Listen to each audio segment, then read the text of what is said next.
I dropped out of school and took to the streets, in the 7th grade. I was about 13 years old. I just stayed here and there, slept on people's couches, ate where I could, borrowed my friends' clothes. I can remember one family member telling me that I was either going to end up dead or in prison. When I was 21 years old, I got shot by the cops. I took one in the chest, took one in the hip, and I almost died. And then I went to prison.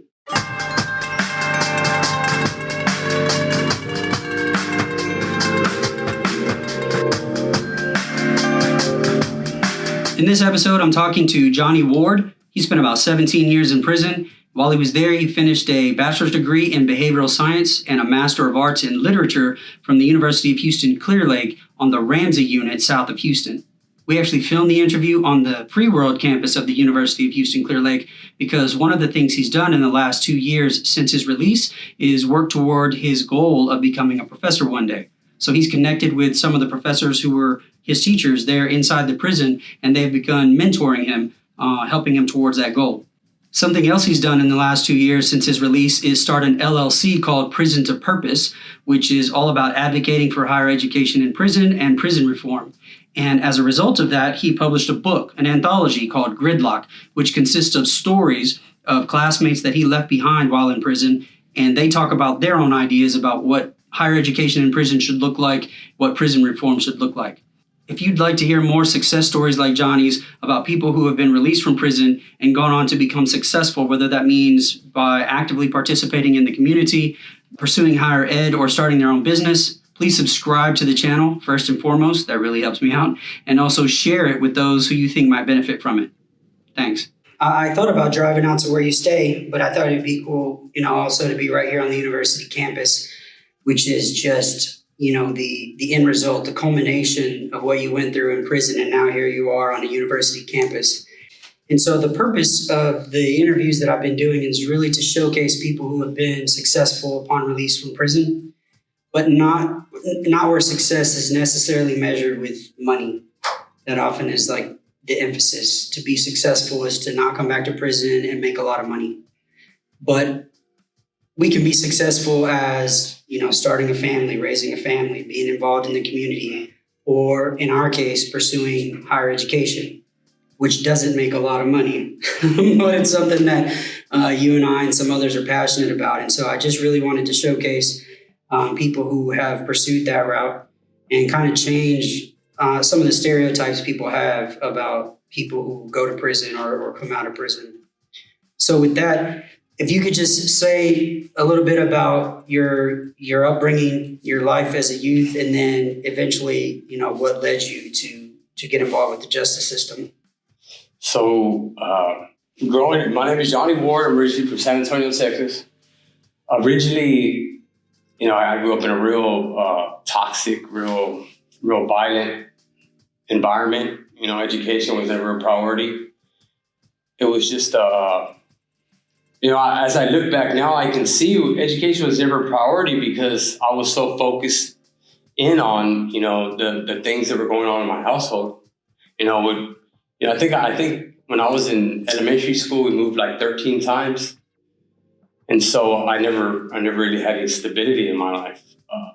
I dropped out of school and took to the streets, in the 7th grade. I was about 13 years old. And I just stayed here and there, slept on people's couches, ate where I could, borrowed my friends' clothes. And because of that, I never really, had any real aspirations in my life. I can remember one family member telling me that I was either going to end up dead or in prison. And when I was 21 years old, I got shot by the cops. I took one in the chest, took one in the hip, and I almost died. And then I went to prison. And so, you think about like self-fulfilling prophecy and things of that nature. And so those were the standards that I had in my life. And so then I went to prison, and I'm encircled by all the guys that I ran the streets with, all my friends. Yeah. And so I'm down there. Education, it still wasn't a priority. And then my father-in-law, he was, a real high-ranking officer in a prison gang. He had been in prison gang since he had been in segregation since like 78. He said, you should pursue education for not only you, but for my granddaughters. And that's the direction that I took his advice. And he said, hey, the doors are open over here. Yeah. If you want to walk through, we're here for you. But you know what? Maybe you should pursue education. Good choice, by the way. And so, yeah, he's dead now. And so that's what I did. I went into prison, 7th grade education. And I can actually, if you want me to tell you the story, I can actually remember I was in class with a real good friend of mine named Joe Garcia. And he had just got picked up for, I think, like a kilo of cocaine or something. They gave him 15 years, and we're sitting in this GED class together. And they gave you these entrance exams, these EA. Oh, this was when you were already locked up or in the GED class? Yeah, so we're in prison. They give me this EA test, and I never taken a placement test in my life. Yeah. So I take this test, and I look at the scores, and I'm just ashamed. My friend Joe, he's like, what'd you get? I'm like, man, I'm not even worried about getting this GED. And he's like, let me see. And so I had scored 12 nines on this test, but I thought 12 9. Right, on a 100 point scale. Yeah, I thought, like 12% out of 100. I'm like, I don't need this. But the reality is I outscored the test. Yeah. It was 12th grade night. But he's like, what grade did you drop out in? And I'm like, the 7th grade. And so he's like, man, you did. And I'm like, for real? And so from that point on, I started pursuing, higher education. And then came I gained my associate degree in like 18 months. And then eventually my bachelor's degree. And then eventually my master's degree. But Well, let me ask you first, going into prison, how old were you? What'd you say? I was 21. You were 21. And so when you went to prison, was prison something that you had always thought, I'd end up in prison? Or was this a shock to you? Like, what was the initial experience for you knowing I'm going to prison now? For me, it was from my neighborhood and where I'm from and the people that I know, it was really a rite of passage. I didn't ask that directly. I was going to ask if you viewed it like that, because that's essentially how I viewed it. This is just what you do. This is the thing you do. So yeah, and that's what it was. Yeah. And the dudes that were in my neighborhood that got out of prison, that were able to hold it together, I guess, they were seen as individuals that they needed to be respected. Yeah. Because they've been through this terrible place and they came out on this side and they survived. And so when I went to prison, I felt that same way. But what happened when I went to prison is now I'm surrounded by all my friends. I was on the Coalfield unit, and that's the biggest, one of the worst units in Texas. But and I seen things that I'd rather not have seen. I went through things, but the reality is prison's going to do one of two things. Either it's going to bring the best out of you, or it's going to destroy you. And so for me, being in that environment, I didn't fear prison. How could I? Everybody I knew was there. It was more of a fear of, not having any real direction in my life. Where do I go? What do I do? I didn't have any self-esteem. I think I got the first praise the first time, like true praise from somebody. I was 23 years old, and I was working in a prison kitchen.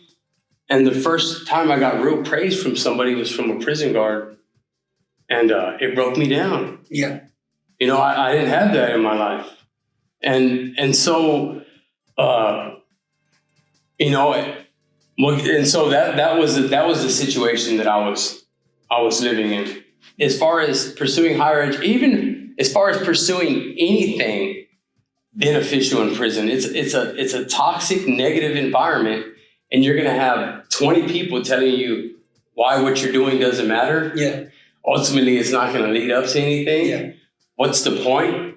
Yeah. You know what I mean? And then And so you think about that. You try not to meditate on it, but you do. And then you get out here, and people in the free world, they think, man, they're just giving degrees away down there. Yes. Or they're just, giving these guys, whatever it is they think that they can give them to make themselves look good, or whatever the case may be. Yeah. But that's not the reality. The reality for an individual that was in the program that I was in, or the prisons that I've been at, is you're going to work.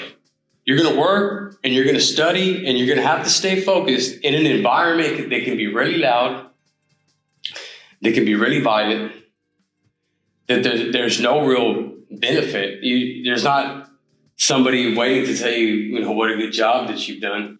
And so for me, not really having any support, from, my family, not having really anybody in my life, but I had education, right? And so I held it real close to me.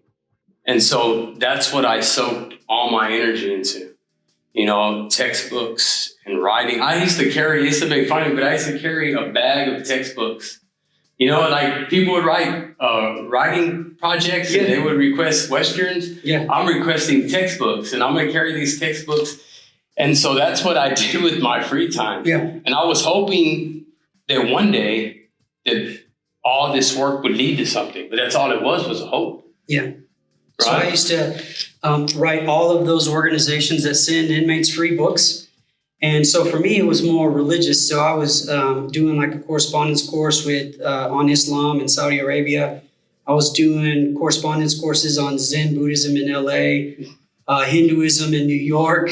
So I was doing Christian correspondence courses, all these things. But I used to have so many books that when it came for lockdown, that I during the lockdown, I'm like throwing them down the run. Like, hey, can y'all keep these for me? I pay you in soups, because I had too many in my locker and I didn't want to have to carry all those bags down the stairs. So I completely, I was the one going to the mailroom and walking back with a bag full of books when everybody else was getting other stuff. So yeah, I totally get that educational vibe. Yeah, and it was something about education. It was something about learning about myself and learning about others, and just being able to answer some of the questions and some of the issues that I had in my own life. Growing up, it was during the 90s, there was an increase. There was a lot of people that were diagnosed with bipolar and manic depressive and ADHD. There was just like a major increase of people, getting prescribed these medications and getting these labels put on them. And for me, I even thought, hey, maybe I am bipolar, or maybe I have ADHD. I mean, why else would I be acting in the way that I'm acting? But as I started studying, and I started learning about abuse and neglect and drug use, I started to understand that my behavior, it was based on the environment that I was in. It was an unstable, chaotic environment. That's why this young child is acting the way that he's acting. And so it started giving me a better understanding of me and why I did the things that I did. And then as I looked at the prison environment, and I looked at other, and then my undergraduate degree, is behavioral science. So I'm started looking at other people's behavior, and I started to get a better understanding of who I was amidst this whole planet. Because I think a lot of times people don't stop long enough to identify what they do. Yeah. For example, like there's all these, you go to sociology and they have all these agents of socialization. And you think about, you think about your family, and you think about your peers, and then you think about your neighborhood and socioeconomics, and then you think about your government, and you think about your culture, and you think about the media, and you think about, all this information that's being fed to us, but we don't question it, right? But education, higher education, it does question it. Why do we do what we do? And why do we think the way that we think? And so for me, like all these lights just started going off. And, and at that point, I'm a felon, right? I'm in prison. I'm dressed in white. I'm labeled, and I'm treated less than, right? I'm treated like the other. But there was something inside of me that I started to be able to see things that not even the guards that were housing me could see. Mm-hmm. And so that's what kind of, I kept on this whole trajectory of higher education. When it comes to, how did you even find out about college and prison? Because you said you're on Cofield. So Cofield has a college and prison program? Yeah, they have the Trinity Valley Community College. They have junior college. But I had heard, I don't know where I heard it from, but I heard, man, they offer a bachelor degree program in prison. There's 2 bachelor degree programs. One's been cut now. And they have one that has a master's degree program on one unit. And that was the Rams unit. What year was this? This was 2010. Okay. And I was like, I need to go there. That's where I need to go. Yeah. I don't have any money. I don't have any support, but I just need to get there. Yeah. Because if I can get there, then I have a chance. And so I went to the wing unit because they used to have Sam Houston State, but it got cut. Right. And then I went to the Rams unit. And I was in school for close to a decade there. And the bachelor's and master's were, what are they? The bachelor's was in behavioral science. And so when you think about behavioral science, you think of psychology, ab psych, sociology, humanities, anthropology. You think of, courses like deviance and, abnormal psych. I think I said abnormal psych. Yeah. You have social psychology and you have, theories of psychology. When you go up to the humanities, to the graduate level, for me, I went literature. I felt like writing, that was a strong point for me. But you have like literary theory, you have like, you go over just the gradual progression of literature and where it brought us. For a guy like me that never been out of Texas, that grew up on the streets and in boys' homes, just hearing about all these other cultures and realizing that not everybody lives like I live. It did something for me. It showed me how really small I was in this major world. Yeah, that was one of the things that was very moving for me too. Is when I went in, I just sort of knew about different subjects: sociology, psychology, history. And I did my GED on the Hudson State Jail back in '99 through the Wyndham School District. And in high school and in juvenile, I was doing like self-paced modules in juvenile. So I had a vague understanding of all the different disciplines and subjects a person could go into. I had an 8-year sentence. And so being very detail-oriented as I am, I broke down my whole time where I'm going to learn psychology, I'm going to learn sociology, history, I'm going to learn Spanish, I'm going to learn Latin. And but here's where I was so naive and just really ignorant and not knowing just how big the world is that I allotted myself 3 months to become an expert in each of those subjects. So in January, February, and March, I was going to know and understand psychology, and then the next 3 months I was going to know. And it was just really naive. And it didn't take but just a few weeks. I started with comparative world religion. I started studying Islam and Buddhism and Christianity. And it didn't take me very long before I realized, wow, how ignorant I am, like how, small-minded, narrow-minded I am in thinking that I can accomplish all of this with these different disciplines. So it was eye-opening, transforming, and helped me understand a little bit more about who I am, my role in the world, and understanding different cultures and different people throughout history. Yeah. The humility part, I think, I just came to this realization just like a month ago. So 3 months ago, 4 months ago, I finished my doctorate. And my dissertation was on intellectual humility, which is, being able to admit that sometimes you might be wrong, and open-mindedness. And I didn't even snap that as I tell people my story, I always talk about how I started off with an awareness of my ignorance and my lack of understanding. And then fast forward 20 years, and I just so happened to do a doctorate of education on intellectual humility and admitting your ignorance and lack of knowledge. So I think that's something that at least subconsciously has been motivating me, is when people come to realize that they don't know it all, something transformative does happen. And I'm totally fine with that. Yeah. I'm totally, that's what education's done for me. And I tell my kids all the time, making mistakes, that's part of it. And being willing to make mistakes, like that's what's going to get you there. Yeah. Like if you ever reach a point in your life where you know everything, well, then that's game over. Yeah. You know what I mean? And that's humility, you know, admitting that you know some things, but you don't know everything, you know, and through education, that's really what it, and that's why I don't have any qualms with telling somebody, hey, I don't know, or I need some help, and I think that's a major issue in prison. It is. In the hyper-masculine environment of prison, around a whole bunch of people that got it all figured out, I mean, where does humility come into play? Yeah. Well, one of the interesting things I found, and I'd like to do, more research, is that one of the relationships I found, because I did this survey, you participated in that survey that I did, Yeah. Is that I did find a relationship between humility and antisocial behavior, right? And so it was a negative relationship. So the more intellectually humble and open-minded you are, the less likely you are to have an anti-establishment, antisocial attitude.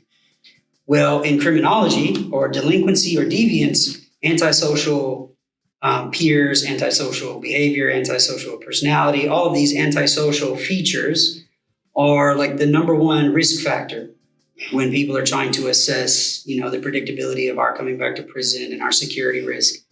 And so for me, I wasn't looking for a relationship between anything in criminology and humility. I was doing this for more of a psychological, philosophical interest, but it just so happens that there seems to be a pretty significant relationship. Well, it was statistically significant relationship between the ability to recognize that you don't know everything, that you could be wrong, and antisocial thinking.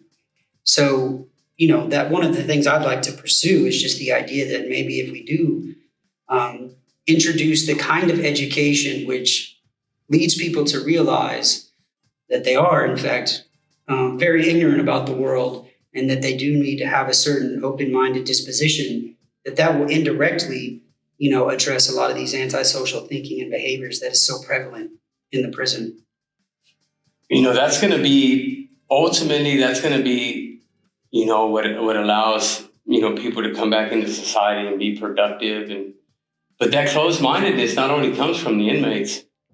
Oh, it's a human thing. Yeah, it comes from a lot of people in society. Yeah, for sure. Like I look at my own life and, and some of the issues that I've had to deal with being released, coming out, and I didn't even know how to send an email when I got out of prison because it's so barbaric in Texas prison system. And a few months later, publishing a book and then starting a page that kind of blew up, and to guest lecture at different universities and to have a whole support network of influential people. But at the end, none of that mattered. None of that matters because at the end of the day, I'm still a TDC number. And it's kind of ironic. I sit here with the GPS on my leg, yet I've committed no crime that you would think that would entail wearing a GPS monitor. I have the backing of a major university. I have a master's degree. I'm published.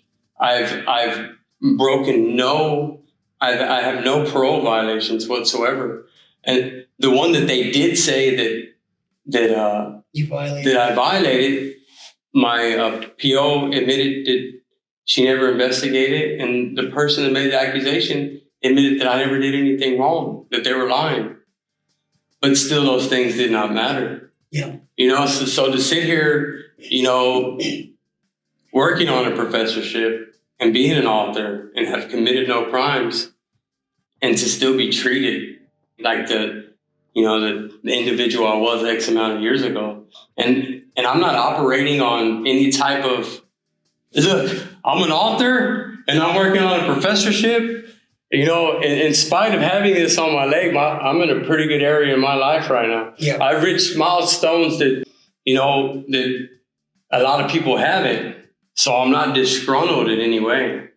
But I think about the individuals that haven't reached the milestones that I have, that don't have the voice that I have, that don't have the support that I have, being treated in a certain way, not on anything they're doing, but maybe something that they did 20 years ago. And it's saddening to me.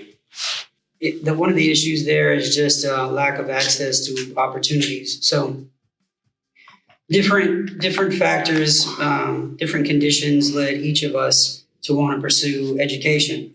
And and I know many people who didn't decide to pursue that route, but they could have if they had the right kind of encouragement or introduction to education. They would have done well. I just think of a lot of friends who are in that position. So we had those opportunities where a lot of other people didn't. But once you do begin to learn how to question the status quo, whatever that status quo is, the environment that you live in, the neighborhood that you live in, that can be very problematic to the powers that be when you learn how to appropriately and insightfully question and critique the way things are. No, you're right. And I've thought about this for long and hard.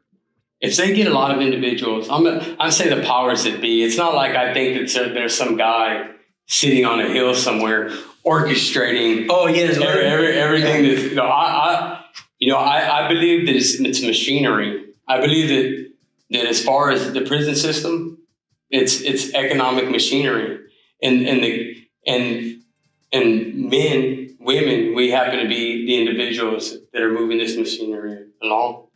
So I feel like if they get more individuals through education or through other means that start to question that machinery, right? Then the oversight's going to come into play. And then there may be a lot of people that are at risk of losing their jobs. And for a lot of those individuals, they're going to say, well, we didn't do anything wrong, right? Why is my job at risk? They're the ones that committed crimes. I mean, that is a point. But when you think about humanity and you think about mankind and you think about your brother or your neighbor or you think about the next citizen, I believe that our questions should be more directed at civilization as a whole, right? Yeah, this is affecting me, right? It's directly affecting me, but for the greater good, we need to do something decent, something admirable. Yeah, if I run this stop sign is a hindrance for me, but if I run this stop sign, then I can ruin this other individual's life.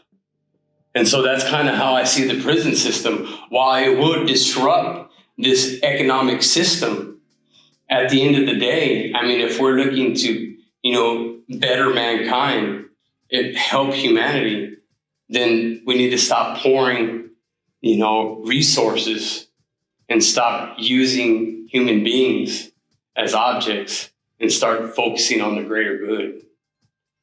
Well, I do want to distance myself from conspiracy theories as well, just for a number of reasons. I think we often see phenomena in the world that we attribute agency to, as if there is some council of people who are orchestrating events. A lot of times the way we speak seems to imply that. They, them, the man, the system. Yeah. I don't think there is like a secret council of, wealthy, powerful people doing all that. It's just what we see is the fruits of a particular system. These are the kind of results that this system bears.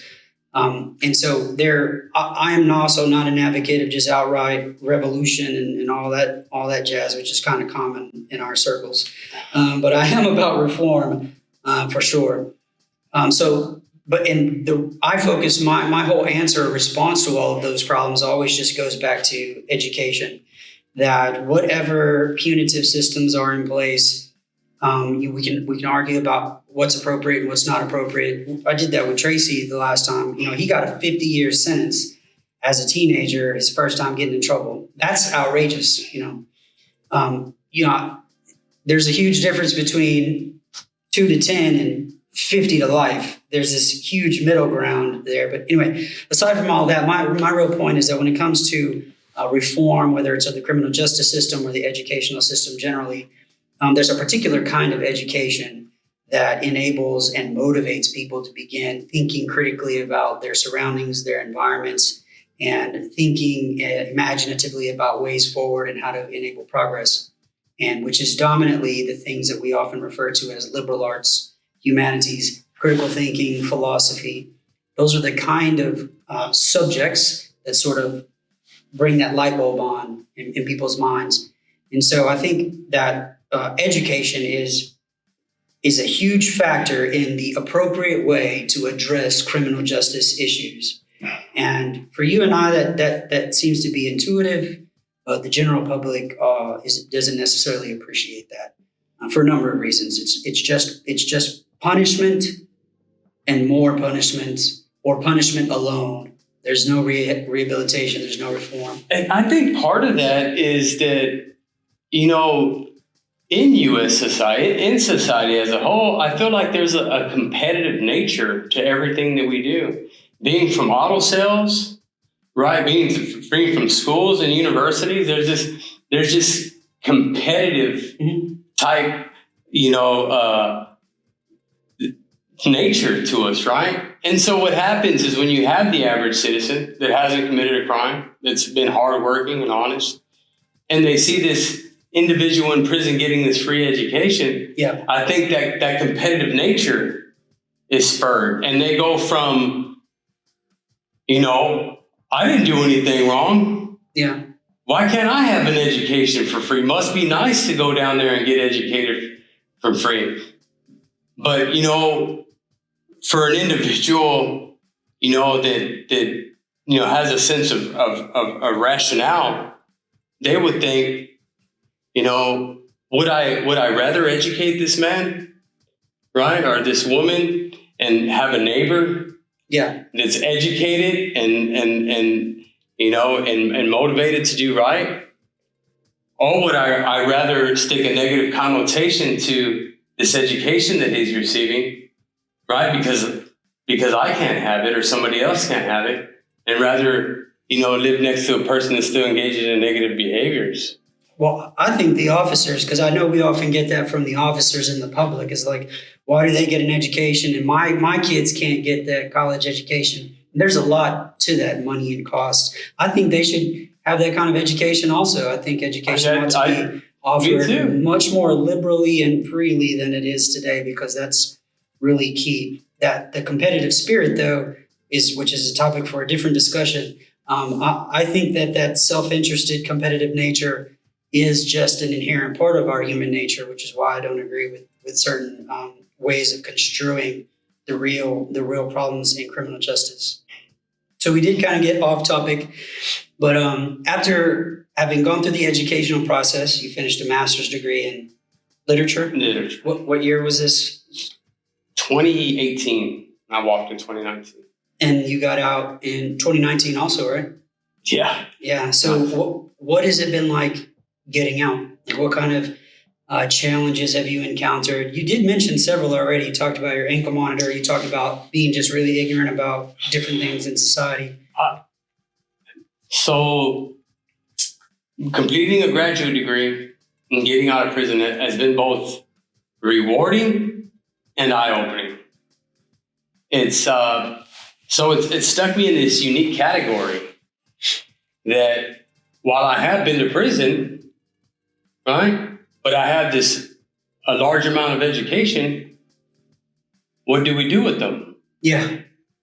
I went to employment agencies. You're probably overqualified is probably what they say. Yeah. You're qualified to go into academics, but you've got this felony, which sort of in some ways bars you from that path. And so it was happening. I would go to job placement areas and I'm sitting there with a life coach. And a lot of times I had more education than they had. And so it was, sometimes it felt like they thought I was trying to get their job. Yeah. And so I didn't know how to interpret. I didn't know how to take that. I didn't know how to deal with that, because then again, everything was new. And that's not to say that I was on point per se when I got out, because I didn't know how long to boil a cup of water for a cup of coffee in the microwave. Yeah. You see what I'm saying? I didn't know how to send an email. I didn't know anything about usernames and passwords. I mean, there was areas that I was limited. Yeah. But then there was other areas that were my strengths. And and then the emotional, prison is a traumatic experience, and some people relate it to PTSD, and now they've actually, in the DSM, they actually have a post-traumatic prisoner disorder that's in the DSM now. But yeah, being released, being objectified for so long, being treated that way for so long, and then getting out, and then, getting to know my family and getting to know my children, and emotionally, it was just a difficult season.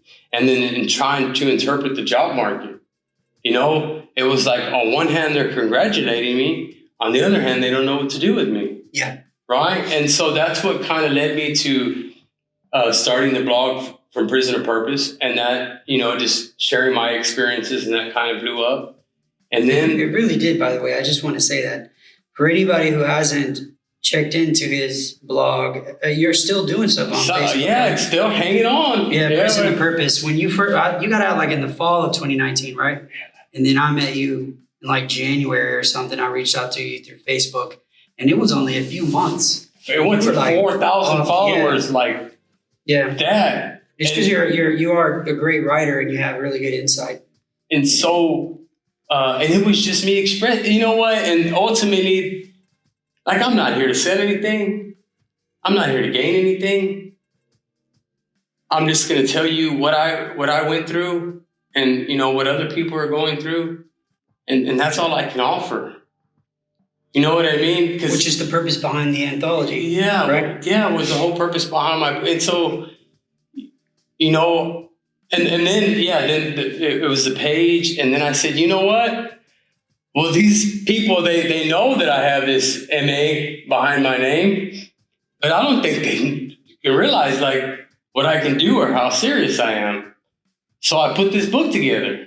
So I went from not being able to send an email or how long to boil a cup of water for coffee to publishing a book. And then people started taking notice. And I didn't want people to take notice to pat me on the back and tell me how great I am. I wanted people to take notice because I still have friends in there. Yeah. They're still dealing with that dire situation. I still have young men that are in prison that don't have hope in their life. They don't see they can, get a higher education. They don't feel like they can, reach their goals or have any aspirations. And ultimately, that's why I do what I do. I mean, my bank account, does not signify, how well I'm doing. If that was a factor, then I wouldn't be doing. I wouldn't be doing as well as a lot of people think that I am doing. But that's not my thing. My thing is people. My thing is people, and my thing is hope, and my thing is encouragement. Because even now, as well as we're doing, like none of that stuff matters to me. You can't buy what I got. And so I say that because that's been the motivating factor in everything that I've done. And now, my university, the University of Houston Clear Lake, just embracing me in the good and in the questionable. When they incarcerated me for no reason, my university didn't back up and say, hey, we don't know what's going on with that guy. Yeah. My university stepped up and said, hey, that's not the guy we know. Yeah. You know what I mean? That's not the guy we know. And so here I sit and they offer, these, great professors and put me in this unique position. They're like, give this man the tools that he needs to succeed, and that's just and so I say that because there's a lot of people that are sitting in prison, or a lot of people that just got out and they're thinking, man, nobody cares. But the reality is if you think they don't care, you may be around the wrong people. For real. I mean, that's, look at Brandon Warren. I read about this dude when I was in prison. I called him up, and he's been there since day one. But it's finding those people. Yeah, I had No, we're on Facebook for something, and I reached out to you because I wanted to be connected to U of H. And when you told me that you wanted to pursue higher education, I was more than excited because I had been out 15 years and had only met one person here in Texas who had been locked up. He just went to state jail for a little while and was doing a master's degree. But I had met no one until I went to the National Conference for Higher Education in Prison. And then I was just surrounded by all these people that were like us, had been spent time in prison, or it was like the professors and instructors, which you need to go to that, as soon as possible. But I had, didn't have anybody in Houston. So when I realized you wanted to pursue higher ed, I was like, man, just ask me anything. I just want to help, help whatever you need. I will just, do whatever I can to help you out. So I was pretty stoked. But finding the right group of people is always crucial. That's the penitentiary, the prison system is going to say that too. They're going to say if this person doesn't have an appropriate or positive support network, that's going to put him at a higher risk level. Even they know that. It's just human nature that we often give in to our peers, regardless of how old we are, and having the right network of people who want to see you succeed and want to introduce you to different things you maybe didn't know about, who will teach you how to boil water and not make fun of you on the cool. We'll make fun of you later, but you know what I'm saying? Like who will take the time and totally get it.